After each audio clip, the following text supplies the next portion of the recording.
You know, our brains are amazing prediction machines, but they have this one huge weakness. They are desperate for certainty. They'd much rather believe a good story, even if it's statistically less likely, than deal with the messiness of real-world stats.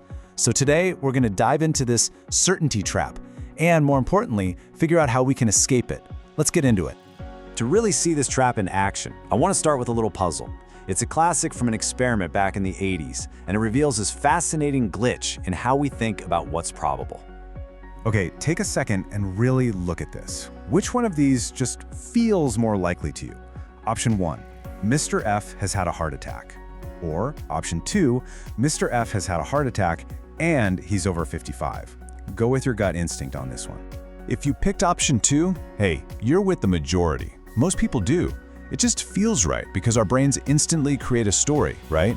We picture an older man having a heart attack. But here's the logical twist. It's actually statistically impossible. Think about it.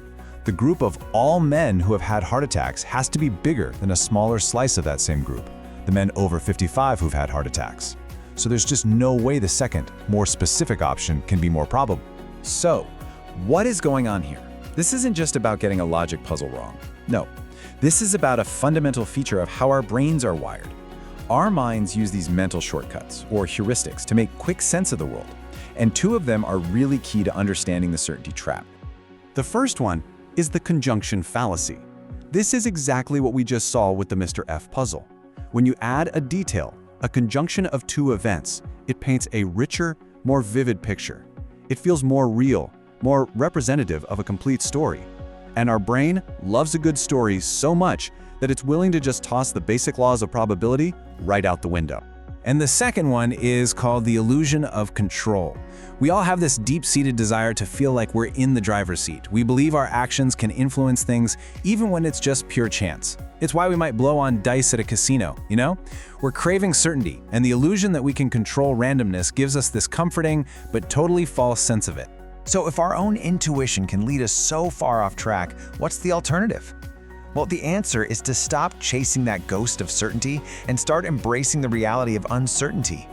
It's all about learning to think in probabilities. This quote from psychologist Gerd Gigerenzer just nails it. Huge global events, like the pandemic, completely shatter our illusion that we live in a predictable world. When we demand certainty, say from a new vaccine, and reality can only deliver probabilities, it just exposes how uncomfortable we really are with risk. So, here's the big mindset shift.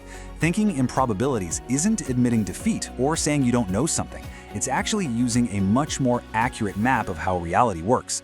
The world isn't a true or false exam. It's this incredibly complex system of likelihoods and possibilities. It's seeing it that way, that's a real strength. Okay, so how do we actually do this? How do we build this new habit? Well, here are 4 key steps. First, go looking for data, not just a good story from a friend. Second, you have to actively question your intuition.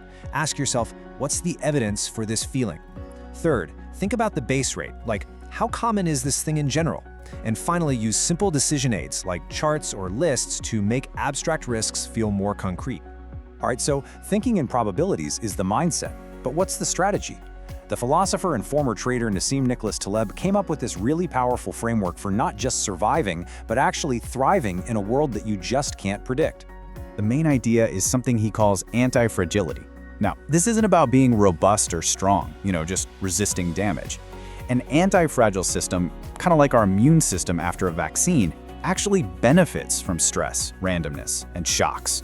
It literally gets stronger when it's attacked. So how do you become anti-fragile? Taleb suggests what he calls the barbell strategy. The whole idea is to avoid the messy, unpredictable middle ground. Instead, you put the vast majority of your resources in extremely safe things to protect you from disaster. Then you take a small, separate chunk and put it in extremely speculative bets that have massive potential to pay off. Let's look at how this actually plays out.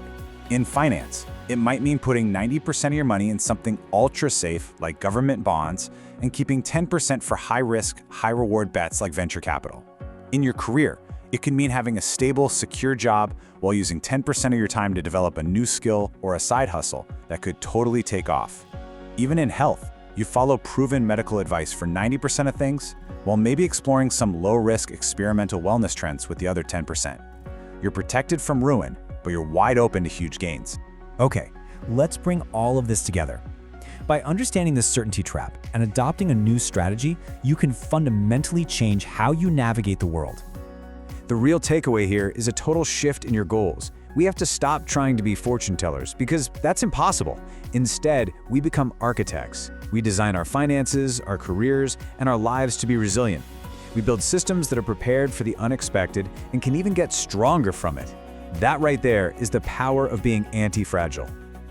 So I'll leave you with this question to think about. What's the decision you're facing right now, big or small?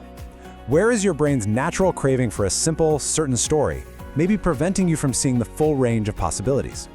And how could you use that barbell strategy to protect yourself while still aiming for something extraordinary?